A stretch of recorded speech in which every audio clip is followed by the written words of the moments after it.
ভাবুন তো, এমন এক ক্ষুদ্র প্রাণী যে আপনার মস্তিষ্কে ঢুকে শুধু ভাবনাই নয়, নিয়ন্ত্রণ করতে পারে আপনার ভয়, সিদ্ধান্ত, এমনকি আচরণ।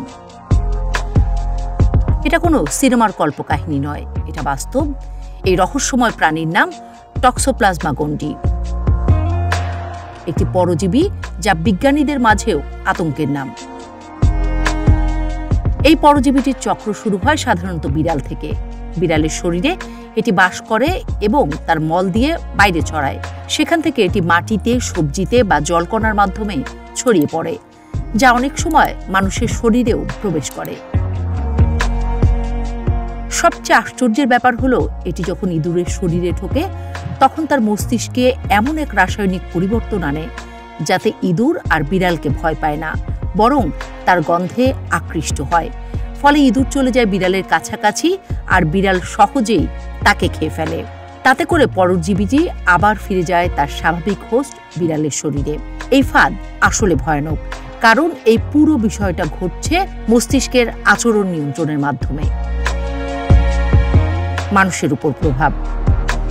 এখন সবচেয়ে বড় প্রশ্ন, মানুষের ক্ষেত্রে কি হয়?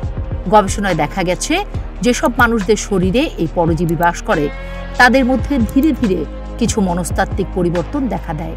সবচেয়ে উল্লেখযোগ্য বিষয় হলো, এই পরিবর্তনগুলো একেবারে সূক্ষ্মভাবে ঘটে, যাতে আক্রান্ত ব্যক্তি নিজেই টের পায় না।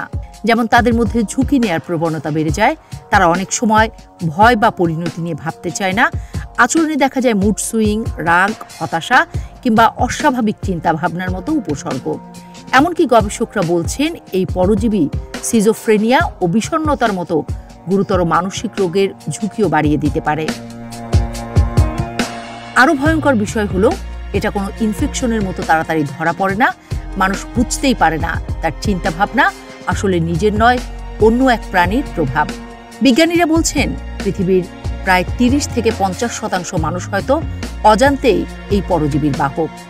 তবে সবাই আক্রান্ত হয় না, এবং শরীরের ইমিউন সিস্টেম যদি শক্ত থাকে অনেক সময় এই পরজীবী কোনো সমস্যা করতে পারে না। তবে সাবধান থাকা জরুরি, বিশেষ করে অপরিষ্কার মাংস, পোষা বিড়ালের মল বা দূষিত পানি থেকে নিজেকে বাঁচানোই হলো সবচেয়ে বড় প্রতিরক্ষা।